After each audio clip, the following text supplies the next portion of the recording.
இளமையின் இந்த ரகசியம்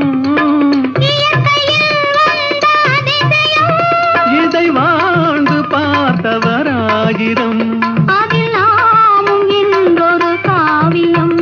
இந்த இளமை போகலாம் முதுமை சேரலாம் இருவர் காதலும்